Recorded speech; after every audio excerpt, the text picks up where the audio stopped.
दोस्तों, आज के कार्यक्रम के दौरान अपनी आपबीती हमारे साथ बांटते हुए हमारे कुछ मेहमानों ने अपने साथ हुई ज़ातियों का बयान करते हुए कुछ ऐसे शब्दों का इस्तेमाल किया है जो उनका अपमान करने के इरादे से कुछ लोगों ने उनसे कहे थे।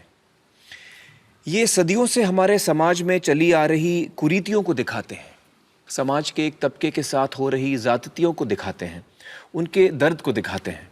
अपने कार्यक्रम में इन शब्दों को हमने केवल अपनी सामाजिक सच्चाइयों से रूबरू होने के इरादे से जगह दी है, ताकि मिलकर हम एक बेहतर समाज बनने की ओर कदम बढ़ा सकें। हमारे मेहमानों का या हमारा कोई भी इरादा किसी जाति या समुदाय की भावनाओं को ठेस पहुंचाने का या किसी का अपमान करने का बिल्कुल नहीं है, बल्कि अपने समाज में इन शब्दों के इस्तेमाल की हम भरपूर निंदा करते हैं।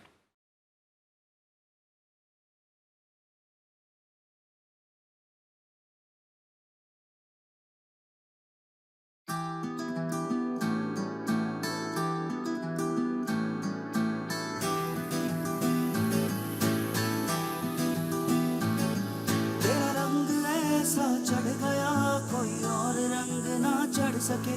तेरा नाम सीने पे लिखा हर कोई आके पढ़ सके। है जुनून तेरे इश्क का, है जुनून है रग रग में इश्क तेरा दौड़ता ये मामला साफल है। तूने ही सिखाया सच्चाइयों का मतलब, तेरे पास आके जाना मैंने जिंदगी का मकसद। सत्य में जयते, सच्चा है प्यार मेरा। सत्य में जयते, जयते। नमस्कार, आदाब, खुशामदीद, सत्यमेव जयते। आप सभी का एक बार फिर इस शो पर बहुत बहुत स्वागत है। सबसे पहले मैं स्वागत करना चाहूंगा आज की हमारी ऑडियंस का। आज हमारे साथ बहुत सारे नौजवान मौजूद हैं। हम आप सभी का स्वागत करते हैं। बहुत बहुत शुक्रिया यहाँ आने का। Thank you so much. दोस्तों, खाना, पानी और हवा, ये तीन चीजें हमारी अहम जरूरतें हैं। इन तीनों के बगैर हम जी नहीं सकते। एक और चीज है जो मेरे हिसाब से इतनी अहमियत रखती है, और वो चीज है इज्जत, गरिमा, डिग्निटी। इज्जत के बगैर आप जी तो सकते हैं, लेकिन फिर आपकी जिंदगी बहुत ही खोखली या अधूरी और असंतुष्ट हो जाएगी। इज्जत के बगैर जैसे आपसे किसी ने आपकी इंसानियत ही छीन ली हो, आपका वजूद छीन लिया हो। अब आप सोचिए कि अगर मैं आपसे कहूं कि जिस दिन से आप पैदा होते हैं आपकी कोई इज्जत नहीं होगी, कोई गरिमा नहीं होगी, तो आपको कैसा लगेगा? और इसलिए नहीं क्योंकि आपसे कोई गलत काम हुआ है, बल्कि इसलिए कि आप कोई एक परिवार में जन्मे हैं। और अगर फिर मैं आपसे कहूं कि इस बेइज्जती का सामना आपको जिंदगी भर करना पड़ेगा, बल्कि जिंदगी के बाद भी, यानी मरने के बाद भी आप इससे छुटकारा नहीं पा सकेंगे, तो आपको कैसा लगेगा? दोस्तों, जिस किस्म की जिंदगी के बारे में मैंने आपको अभी बताया, वैसे ही जिंदगी हमारे देश में करोड़ों लोग जी रहे हैं। आइए दोस्तों, मिलते हैं आज की हमारी पहली मेहमान से। एक प्राध्यापिका और एक कामयाब लेखिका, एक गृहिणी, एक माँ और एक समाज सेविका। डॉक्टर कौशल पवार की जिंदगी के कई नायाब पहलू हैं। उन्होंने संस्कृत में पीएचडी की है। वेद ग्रंथों का गहरा अध्ययन कर इस विषय पर कई किताबें भी लिखी हैं। आज वे दिल्ली यूनिवर्सिटी में संस्कृत पढ़ाती हैं। एको ही दोषों गुण सन्निपात निमज तिंदो किरण क्षमाकर। लेकिन डॉक्टर कौशल पवार की जिंदगी सिर्फ एक सफल औरत की कहानी नहीं, बल्कि अपने वजूद को पाने के लिए किए गए संघर्ष की दास्तां है। कौशल पवार जी, बहुत बहुत शुक्रिया हमारे साथ जुड़ने का।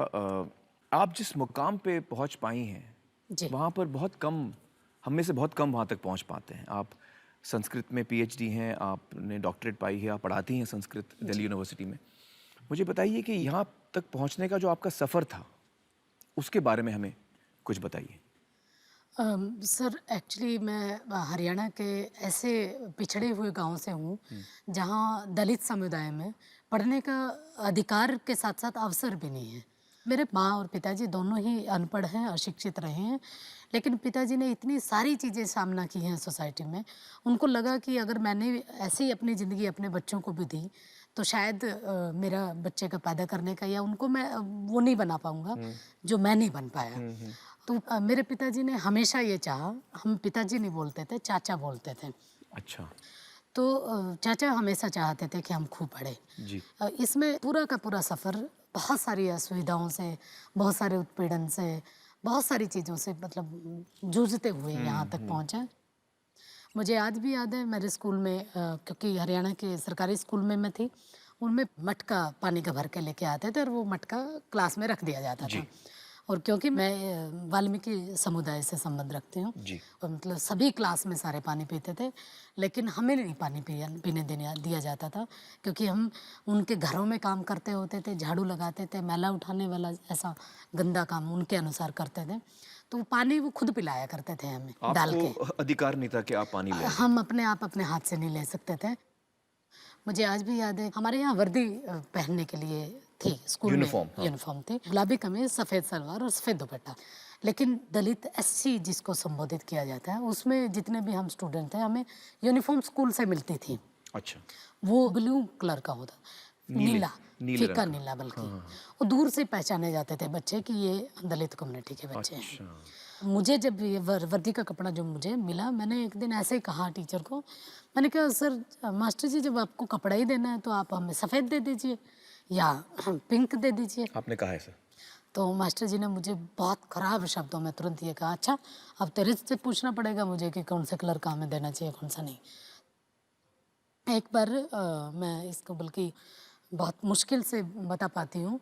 पानी एक बार बहुत ज़्यादा प्यास लगी हुई थी, पानी पीने चले गए। एक हमारे यहाँ स्कूल के पास ब्राह्मणों के घर है, तो जब वहाँ हम गए पीने के पानी के लिए, सभी लड़कियों ने पानी पिया। जैसे ही मैं नलके की तरफ लगी और ब्राह्मणी एकदम घर से बाहर आई, उसने तुरंत मुझे आते ही डांटा कि हैं चूड़े चमारों के, तुम क्या कर रहे हो, ये भागो यहाँ से, नल का खारा पानी देना शुरू कर देगा।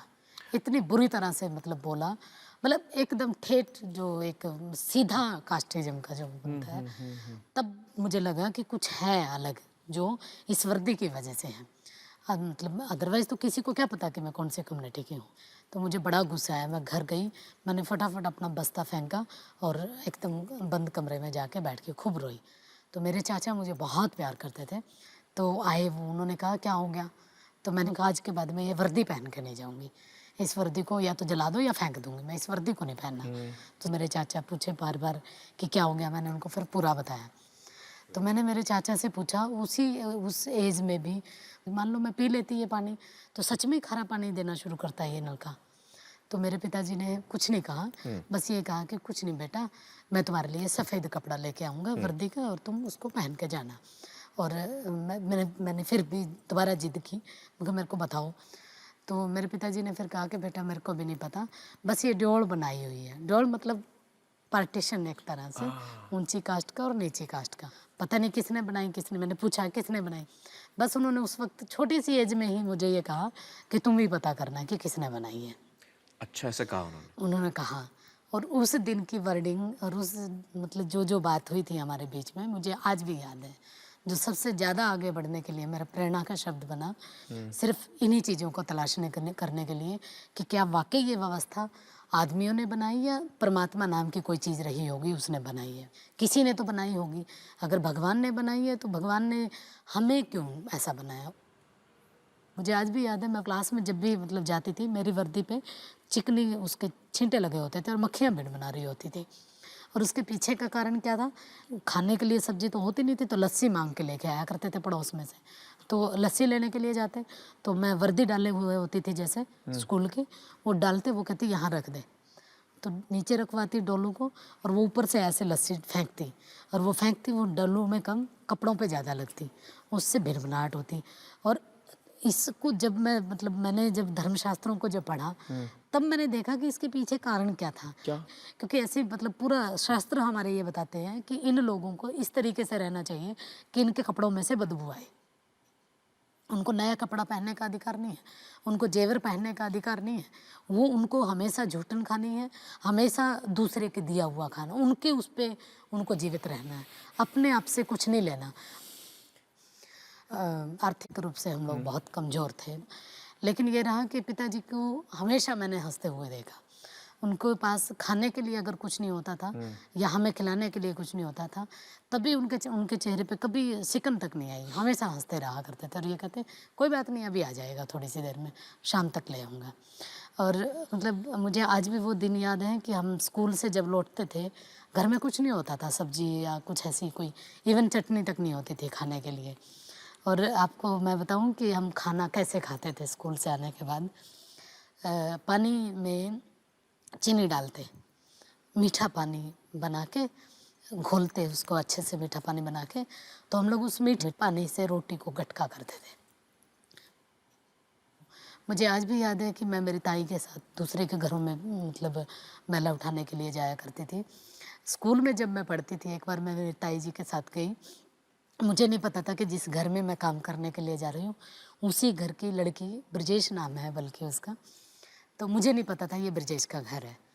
तो क्योंकि घर में तो आना जाना तो बहुत बाद की बात है ना, मतलब एक पूरा हमारे तो घर ही गाँव से बाहर है बिल्कुल जी एकदम। जी जी जी। मेरी ताई के साथ मैं मतलब चली गई, और सिर्फ इस लालच में कि मेरी ताई को काम करने के बाद जो रोटी मिलेगी, रोटी के साथ सब्जी भी मिलेगी। जैसे ही मैं वहाँ पहुँची, मैंने देखा कि ये तो मतलब ब्रजेश है। उसने भी मुझे देख लिया और मैंने भी देख लिया। खैर जो कूड़ा और जो गंद, जो मल होता है, जो वो मेरी ताई के साथ मैं उठवाती रही, वो डाल डाल के आती रही। लेकिन देख चुकी थी वो मुझे। खाने के लिए तो मिला ज़रूर, लेकिन अंदर से ये रहा कि कल पता नहीं क्या होगा, मतलब जैसे कुछ छीन लिया जाए बच्चे से। खैर मैं अगले दिन स्कूल पहुंची, मेरे से पहले ही सारी चीज़ें स्कूल पहुंच चुकी थी। जैसे ही पहुंची और मतलब लड़कियों ने घेरना मुझे शुरू कर दिया। जिनको नहीं पता था उनको भी उसने खूब ज़ोर ज़ोर से के बताया। क्लास में आके फिर उसने बताया कि अच्छा, तू अपनी ताई के साथ टोकरी क्यों नहीं उठा रही थी, तू तो सिर्फ डाल डाल रही थी हमारे घर में टट्टी को। तो मेरे को गुस्सा आया, मैंने उसको एकदम तख्ती मारी यहाँ पे, और फिर उसने मुझे मारी यहाँ पे। मुझे आज भी निशान है मेरे यहाँ पे उसके तख्ती का। लेकिन ये कोई बड़ी बात भी नहीं थी मेरे लिए, ऐसी लगती रहती थी। और क्योंकि उसका जो जख्म था वो तो अंदर था, बाहर तो बहुत कम था। तो लेकिन जैसे ही वो लड़की घर पहुँची, फिर उसने अपने घर में बताया, तो उसके घर वाले एकदम मतलब, क्योंकि वो ऊपर कास्ट के थे, सीधा मेरे घर में आए उलाहना अच्छा, देने वो के गुस्से लिए। होके आ गए। गुस्सा हो गए और मेरे चाचा के पास एकदम आए। सीधे शब्दों में उन्होंने ये कहा कि चूड़ों की इतनी औकात कि हमारे बच्चों के ऊपर हाथ उठाए। मेरे चाचा ने माफ़ी वगैरह मांगी, फिर उसके बाद वो चले गए अपने अपने घर। फिर मेरे को डर तो अंदर से लग ही रहा था कि अब पता नहीं चाचा क्या कहेगा, स्कूल ही ना बंद करवा दें। तो उन्होंने बस मुझे ये कहा कि ठीक किया, डरने की ज़रूरत नहीं, मैं तुम्हारे साथ में। और सच में वो मेरे साथ ही रहे, हमेशा हमेशा साथ रहे। क्या बात है। जब मैं छोटी सी क्लास में थी, 7th क्लास में ऑप्शन बनता है, तो सभी लड़कियों ने संस्कृत चुना, कईयों ने जो मेरे पास आसपास थे। मैंने भी सोचा संस्कृत ही ले लेते हैं।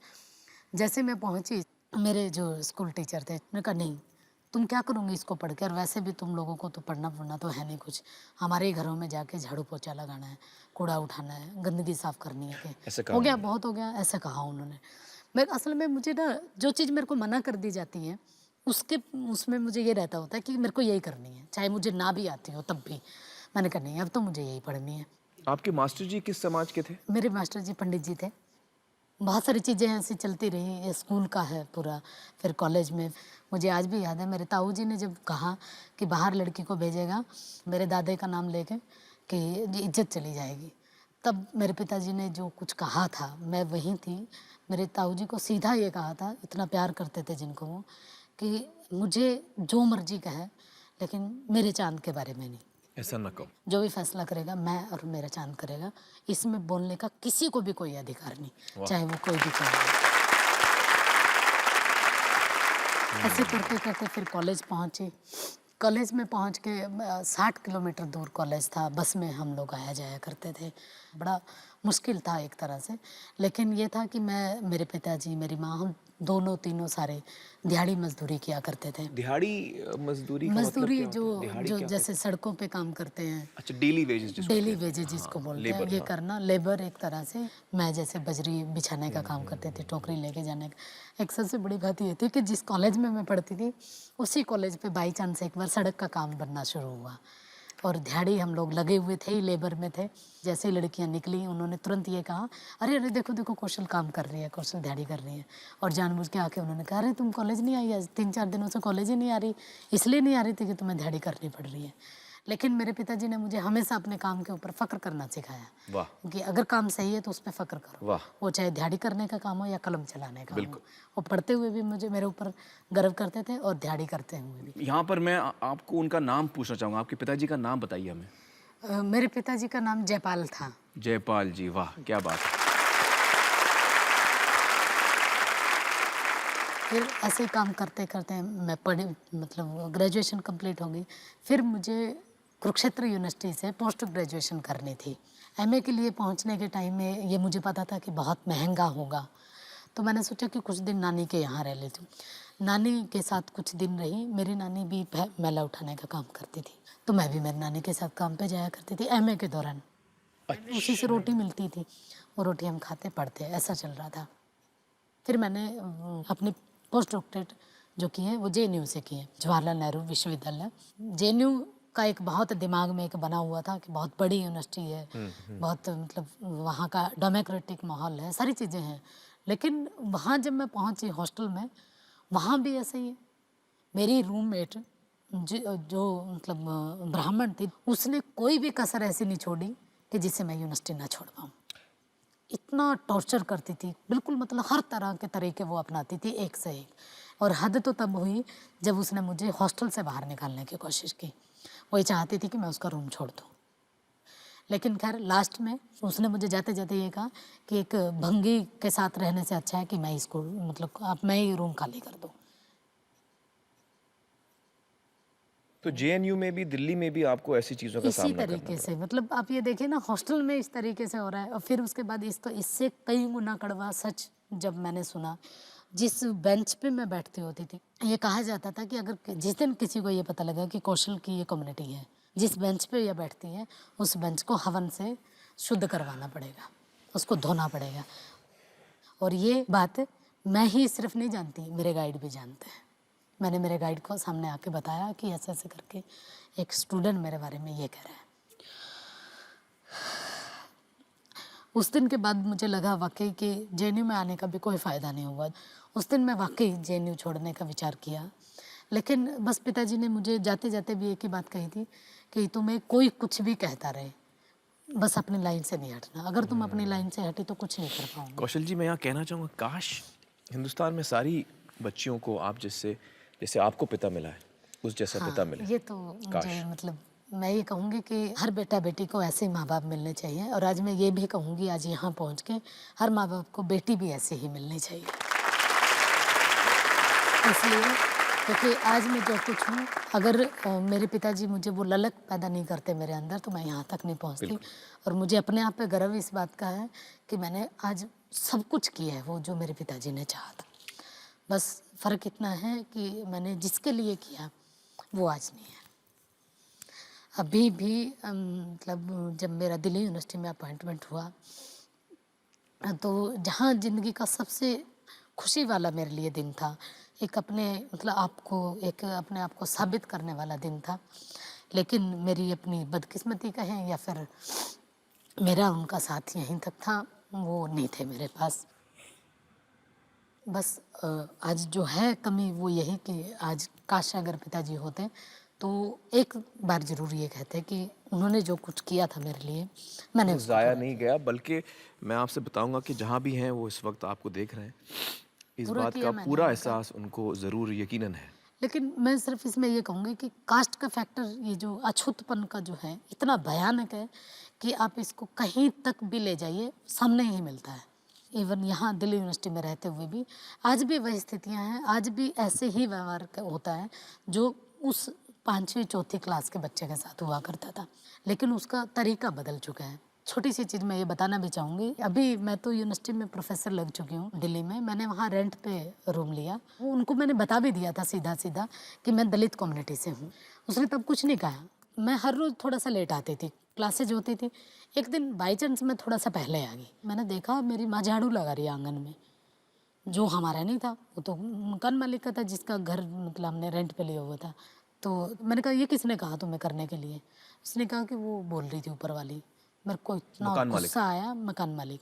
मैं फिर फटाफट गई, मेरे को गुस्सा आया बहुत। मैंने कहा आंटी ये क्या करवा रही हैं आप?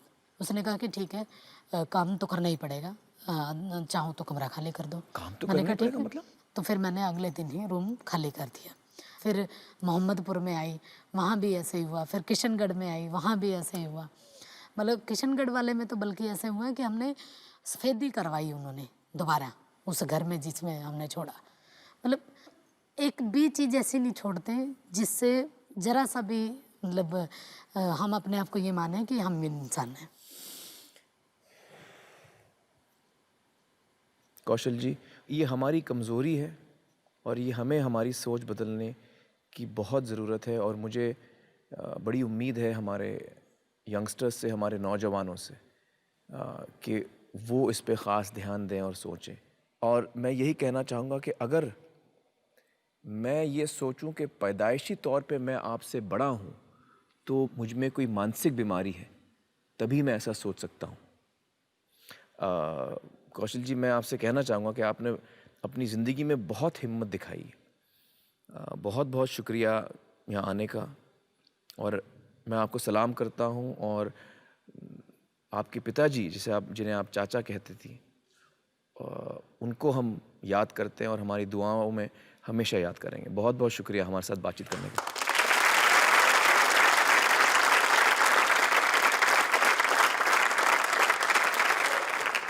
दोस्तों, आगे बढ़ने से पहले मैं कुछ कदम पीछे लेना चाहता हूँ, सन 1947 की तरफ, जब देश आज़ाद हुआ था। At the stroke of the midnight hour, when the world sleeps, India will awake to life and freedom. सन 1947 देश आजाद हुआ। बरसों से दबी हुई गरीब जनता के लिए उम्मीद की नई सुबह हुई। देश के नवनिर्माण में योगदान देने के लिए एक दलित नौजवान बलवंत सिंह ने IAS बनने की चुनौती को स्वीकारा। IAS बनकर बलवंत सिंह जी ने एक आदर्श देश और समाज का सपना देखा। पर क्या ये सपना साकार हो पाया? पहले मैं समझता जब गांव में रहता था कि छुआछूत तो हमारे अनपढ़ लोगों में है, पढ़े लिखों में तो होगी नहीं। लेकिन IAS भी जातिवाद से फ्री नहीं है। 5 साल जो IAS में रहा, जो मेरा नौकर था वो ब्राह्मण था। जिस कप में मैं चाय पीता था या पानी पीता था, उसको ब्राह्मण चपरासी उठाने में गुरेज करता था। जब मैं तहसील में जाता था, मुझे अलग गिलास में पानी देता था और वो गिलास इनवेरिएबली मुझे पानी दे के अलग रखा जाता था। मैंने पूछा, भाई गिलास किसके लिए? तो चपरासी ने कहा, साहब आपके लिए है, आप चमार हो इसलिए तहसीलदार ने आपके लिए अलग गिलास अलग रखा है पानी पीने के लिए। रोजाना की जो ह्यूमिलिएशंस होती थी, गांव के आदमी जो लिटिगेंट्स आते बाहर खड़े होकर बाहर, अरे साला चमार बैठा है अंदर, सजा कर देगा। तो हर पैरे पे में अफसर जरूर था, लेकिन IAS में बाद में था और पहले चमार था। IAS तो मेरी एक रोटी खाने का साधन था, आत्मसम्मान का साधन नहीं बन सका। कि जिस कॉज के लिए हम आए थे वो कॉज हमारा डिफीट हो गया, तब इस्तीफा दिया गया। IAS की नौकरी मायने खो चुकी थी। एक दलित जो मुश्किल हालात से निकल के IAS के शिखर पर जा बैठा था, वापस जमीन पे आने को मजबूर हो गया।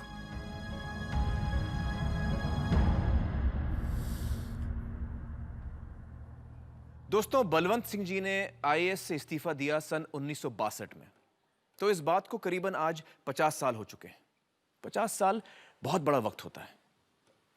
इन 50 सालों में क्या कुछ बदला है हमारे देश में? आइए देखते हैं। सांसद एवं लोकसभा के सदस्य श्री PL पुनिया। IAS अधिकारी रह चुके Shri Punia national commission for scheduled caste के चेयरमैन भी हैं, जो चीफ जस्टिस ऑफ इंडिया की तरह एक संवैधानिक पद है। जून 2011 में दलितों से जुड़ी एक गंभीर समस्या उनके सामने आई।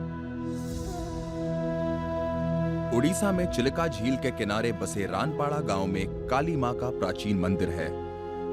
पिछले साल जब स्कूल जाने वाली 3 दलित लड़कियां काली मां का आशीर्वाद लेने इस मंदिर में आईं, तो उन्हें वहां से भगा दिया गया। जो परंपरा से नहीं हुआ, अभी कैसे हो जाएगा? हम लोग का बाप होता जिसको नहीं कराया, हम नहीं कर सकता है। और इस जुर्रत की सजा के तौर पे गांव वालों ने दलितों को काम देना बंद कर दिया। नहीं दिया, काम करने नहीं दिया। उन लोग को सब काम संपूर्ण बंद कर दिया हम लोग को। मंदिर में एक बोर्ड भी लगाया गया जिस पर साफ लिखा था कि दलितों का यहाँ आना मना है। In Orissa, 3 school girls caused media ने इस अमानवीय प्रथा पर उंगली उठाई। खबर सारे देश में फैली, लेकिन मंदिर के कर्ता धर्ताओं पर इसका कोई असर नहीं हुआ। जब श्री पीएल पुनिया को इस बात का पता चला तो वो गांव के दलितों को साथ लेकर काली मां के दर्शन को निकल पड़े। हम सब लोग फाटक को पार करके अंदर गए। अंदर वहां तक गए जहां पर मूर्तियां लगी हैं और उसका दरवाजा है, लेकिन पुजारी आमद को भाप गए थे और पुजारी वहां पर ताला लगा के भाग गए। तो हम ये नहीं देख पाए कि मूर्ति कैसी है, हम मूर्ति के दर्शन भी नहीं कर पाए।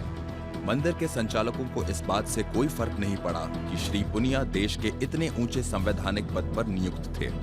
वे किसी भी हालत में मंदिर के गर्भगृह में एक दलित का प्रवेश रोकने पर तुले हुए थे।